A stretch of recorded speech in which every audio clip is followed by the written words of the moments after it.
How do you raise a child as a single mum, go through a divorce, and still become the Vice President of Global Marketing Operations at Google? Global Marketing Operations at Google Vice President Sarah Armstrong is that person. Also the author of The Art of the Juggling Act, a bite-sized guide for working parents. Today on the Happy Families podcast, where we give you real parenting solutions every day. It's Australia's most downloaded parenting podcast. I talk with Sarah Armstrong about her book and about her life experience. So, Sarah, the main reason that I wanted to talk to you, well, there were several reasons that I really wanted to talk to you. Number one, I don't know anybody who's ever been on this podcast with a CV like yours. We have Vice President of Global Marketing Operations at Google. You're a partner at McKinsey, worked for the Coca-Cola company in global marketing for 20 years, a career at Leo Burnett, blah, blah, blah. I mean, I'm saying blah, blah, blah, but most people can't even comprehend having a CV like this. So that's huge. But secondly, Kylie and I run this pod. We've been married for nearly 30 years. You've been through a divorce and you're a single mum. In fact, you raised your daughter Grace primarily as a single mum while you were building that impressive resume. And so I thought, we've got single mum, we've got divorce, and we've got this incredible resume. How can plus you've got a brand new book that's just come out. It's called The Art of the Juggling Act, Bite-Sized Guide for Working Parents by Sarah Armstrong. We will link to that in the show notes. And I thought, let's get some bite-sized advice from somebody who clearly knows how to juggle. I'd imagine you've been doing it for 20 plus years as you've done this parenting thing. Yeah. Well, first of all, great to be with you, Justin. And yes, I've been juggling. Grace, my daughter's 22. She's about to graduate from college, but I've been juggling for quite some time. And, the reason I have decided to what I call give back on this topic, because I think it's such an important topic. And as parents, you look back on how we go through education in the education system. We learn a lot of things in school, but we don't actually learn about parenting in school. It's not a topic that gets covered. And then we also don't learn about how to manage our career in school. And then you think we have two of the most important aspects of our life, and we're trying to do them at the same time. And I see a lot of young parents that I work with every day that are, I'd say they're surviving, but they're not thriving. And I look at that and think, how can we help the parents of today really figure out how to manage this juggling act, because it is a very real thing. Okay, so there's dozens and dozens and dozens of suggestions in your book, The Art of the Juggling Act. Something that I've really struggled with, running my own business and with 6 children and having a range of responsibilities around the place, is setting boundaries between work and family life. I've got a home office. My hours are unusual. I do a lot of nighttime work, running parenting seminars. I'm trying to write books, which, inspiration just strikes when it does. Many parents have similar challenges around boundaries between work and family. I'm looking at the career that you've had, especially with Google and McKinsey and Coca-Cola. What boundaries did you decide were non-negotiable for you? And how did you then go to your boss or to your colleagues or to your clients and say, this is a red line moment here and we're not stepping over this line? Yeah, no, it's a great question, Justin. And I do think setting and protecting boundaries is one of the most important things that I think we need to do as working parents. And the first thing is to figure out what you want those boundaries to be, and then to actually tell those people around you that those are your boundaries. Because what I find is we might tell ourselves that we have boundaries, but if we actually don't share them with those around us, they will step right over them, literally on them, over them, and all of the above. And so it's one of the things that I did very early on in my time of raising Grace. I actually put in my calendar, it said Grace time. Her name was Grace, so that made sense. But what it allowed me to do was 2 hours in the evening. It was basically dinner time, getting ready for bedtime, reading books, whatever the case was when she was younger. But those 2 hours were non-negotiables for me. And I would tell my assistant, look, if someone wants to talk to me, they can talk to me at 9 p.m. at night. They can talk to me tomorrow morning on my way to school after I drop off for carpool. But those 2 hours with Grace's time, because she got so few hours with me and me having a chance to spend quality time with her, that I worked really hard to protect that time. And it was really kind of fundamental to how I decided to raise her. And linked to that, Justin, is the technology that comes into our lives and is so prevalent now. Right. And one of the things that I consciously did is I different than you, I wasn't working from home. I was going into an office for a majority of Grace's upbringing. And I had actually built a cupboard in my back hallway that when I walked in, literally my laptop case, my tote, everything went in that cupboard for those 2 hours, just away. I didn't want to see it because I do think when we keep our laptop, even our phones, but our laptop for sure, on the kitchen counter or on the dining room table, they talk, even if they're closed, they're talking to you. And I think our kids deserve those couple hours of our undivided attention and being as present as possible. And so those were two things: sharing and protecting my boundaries, putting grace time on my calendar, and then finding that cupboard and putting the technology away for the time that I was meant to be spending with Grace. Listening to the ideas that you've shared there, Sarah, it sounds like Grace came along when you were already working at a fairly senior level in corporate life. How do you recommend somebody who is not senior go to their boss and say, I got to have some boundaries here. Like, my work is consuming my life and my capacity to have relationships with the people that matter most to me? Yeah, I do think it's a conversation, and it's one that has to happen. And so I think approaching whoever you're working with and saying, look, I'm going to set aside this time for, this part of my life. It doesn't mean I'm not going to get my work done. I always called it transference of hours. Okay. It might not be in the typical 9 to 5. And to your point, you have evening work or, it's like whenever you need to get it done, you'll get it done. But ideally, it's one, not when you're hopefully spending that quality time with your children, and B, hopefully you're able to set aside, for other aspects of your life that you're wanting to nurture, whether it's relationships or friendships and those things. But I do think it's about having a conversation and putting it out there. Love hearing that. I'm really interested about, you've traveled all over the world with work. Yes. Your career has taken you, dozens of countries. How do you approach the questions of travel and relocation and work when you're trying to provide a stable and predictable environment for your child? Yeah, it's a great question. Yeah, I traveled literally actually Grace, while I was pregnant with Grace, she was in 10 countries with me in utero. So Right. She traveled the world with me before she was even born. But no, I had the fortunate situation where I was in global roles for the last 30 years. And so there was always global travel. And what I will say is I felt really strongly, and I do feel strongly, that parents should travel both personally and professionally as they need to, and that your kids will be just fine as long as you have good support at home, whether it's a spouse, whether it's a nanny, a family member, or a friend who's going to stay with them. But from the time Grace was very little, I was on a plane going to different countries to do what I needed to do. And that was just really both important to me and important to the role I was doing. And I found it very fulfilling to do that travel.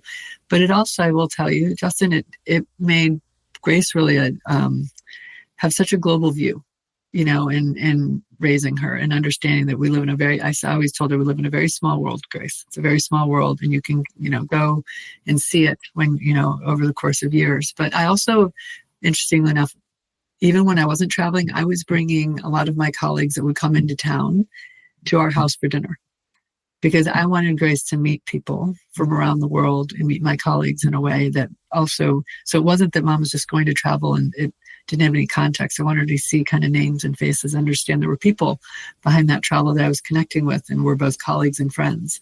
And so that was something I did on the reverse side. When I wasn't on a plane, there were nights where, I'd have them over for dinner and we'd all sit together and have dinner. And that was a fun part of it as well. I have a hypothesis around that particular decision to have your daughter in the presence of a whole lot of adults, high achieving, successful adults, people that you're working with. Yeah.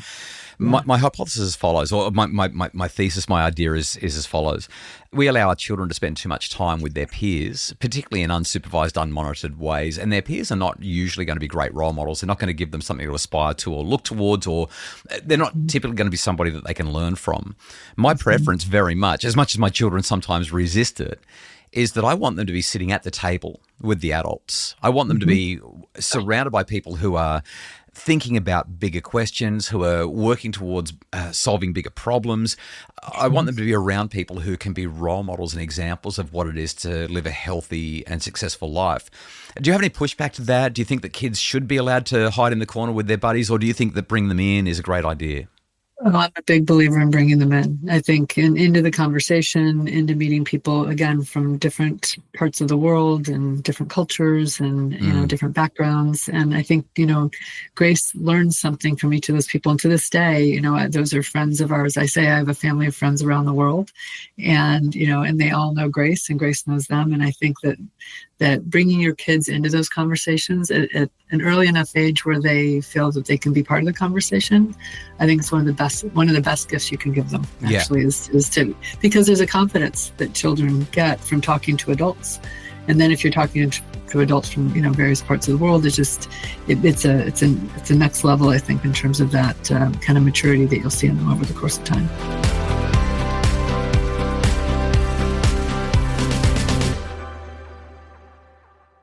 As we consider this Art of the Juggling Act, the name of your book, you mentioned before building a support system, and I really wanted to pick up on that. You're a single parent, high-pressure career. How do you build a support system that works for both you and your daughter, especially with all that travel? And what advice do you have for parents? How do you do that juggle when you're constrained from a resource perspective to give the kids what they need, but still have the liberty to pursue the things that are really important to you and fulfilling to you career-wise?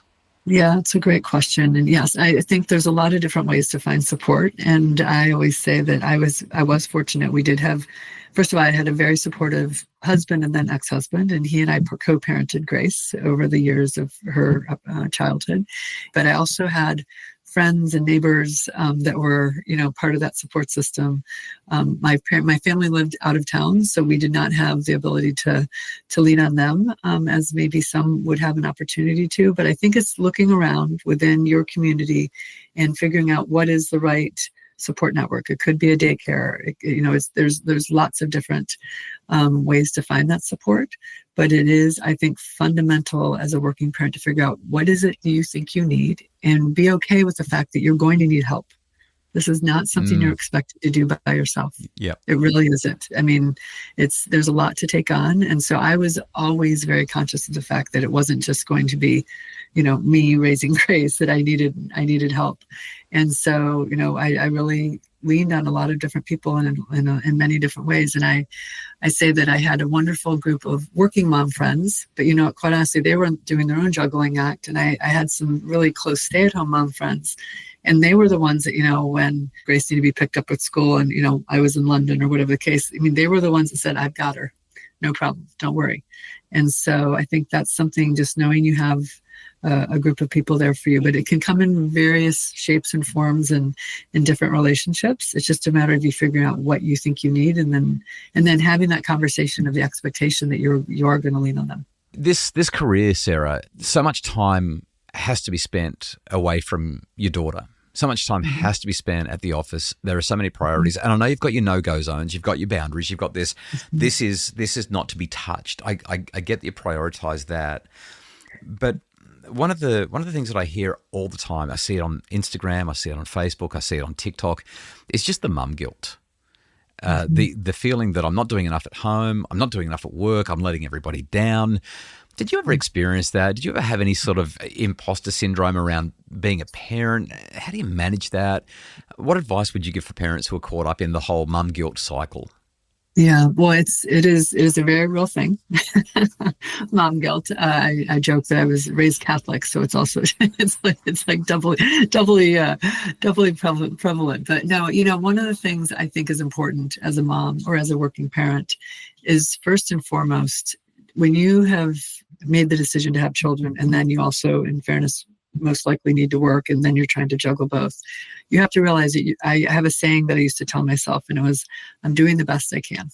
Okay. And that was my little mantra that I would tell myself, because you can always feel like you could be doing something better.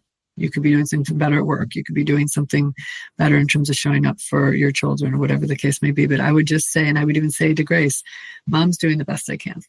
The reason I said that is because that, for me, kind of helped to not trigger any type of guilt, because I knew, look, I'm doing the best I can. I can't make myself feel guilty for the choices I'm making, because at this moment in this, whatever I was trying to focus on, that was the mindset I was trying to instill in myself. And so I really did kind of fight any feeling of guilt. I also, Justin, always knew I wanted to work and have a family. And it was something I was very committed to and was very excited about. And so I went into it knowing it was going to be, this juggling act and I needed to figure it out. But it wasn't something that I was going to, beat myself up about once I got into it, because I felt like that was a choice I'd made. I'm thinking about the "I'm doing the best that I can" mantra, this piece of advice. And I look at that, speaking quite personally here, my eldest daughter is in her mid-20s. She and her husband have got a baby girl, and she's just gone back to school. She's gone back to school so that she can upskill, she can get some more qualifications, and she's about to, obviously, once her education's completed, juggle even more, as I believe they're planning on more children. She's going to have a career. She's got to juggle there's so much going on there. And I just think the grace that you give yourself, not as a cop-out or as an excuse, because you're being productive and efficient and you are juggling, like you are keeping those balls in the air, but the grace that you give yourself around this idea that I am actually doing the best that I can. It's kind of the support that we need to give ourselves when sometimes there isn't anybody else to lean on. I really appreciate that. Now, you're an advocate of the good divorce. Your parents have been married for what, like 5 decades or something? 55 years. 55 years. 57 years. They're actually heading to 57, I think, was this year. They're at 57. It's amazing. And so you look at that and obviously have a wonderful sense of awe for their relationships, and yet you advocate for a good divorce. Talk a bit about that. You've written about it quite explicitly. In fact, you've got a book about it. How did your perspective on healthy relationships evolve going through a divorce, a separation, obviously having a healthy marriage at least at some point, and having your parents as that model? How does all this fit together for you? Yeah, no, well, it's an interesting journey. I always say that you don't get married with the intent of getting divorced. That's not like, okay, when I get married and then when I get divorced, that's not part of the plan, And I generally say you don't get divorced for positive reasons. Usually there's some type of trigger that's led you to that. But for me, the most important thing to reflect on is that children don't get to decide that their parents are getting a divorce, and they're the most significantly impacted.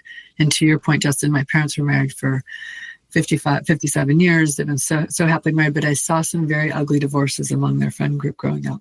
Right. And I saw those, and I went at the point when I realized that we were going to be going through divorce. I just said to myself, I don't want that for Grace. I don't want that situation and the toxicity that can come with the negativity of a divorce. And so I spoke to my soon-to-be ex-husband and I said, look, I want to figure out a way where we do this, where Grace isn't collateral damage in this divorce. And so we just took some very conscious steps along the way. And from the minute we decided to get a divorce all the way through, she's graduating in a month and we will both be at her graduation, with both of our families, celebrating that milestone in her life. But it's been a very conscious decision. We got divorced when she was 7, and so she had 11 years of living across 2 homes, which is a huge thing for a young child to have to go through. And it wasn't something I wanted for her, but we took a lot of steps over the course of time to make sure that I always said I didn't want the first thing to come out of Grace's mouth years down the road is, well, my parents were divorced. Like, I felt like there should be much more commentary in her life before we get to that fact. It should be hopefully a passing statement versus not the statement. And so we took a lot of different measures to make sure that we could end up with what we've called a good divorce. Sarah, let's move towards a conclusion. Your book is called The Art of the Juggling Act. Clearly, you've done plenty of that. Bite-sized guide for working parents. Yeah. When you consider the book that you've written and the advice that you've put in there, is there any one thing that is just your favorite thing to lean on when people say, oh, tell me about the book, or tell me what I need to do to get this juggling act right? What's your favorite bit of advice to share with parents around this? I think to recognize that everyone's juggling act is going to be their own unique juggling act, but also that you're not alone. And to realize, going back to my point about asking for help, it's also important to realize that you can compare notes with people around you, listen to a podcast like yours, Justin. There's ways to get support so you don't feel like you are going through this by yourself.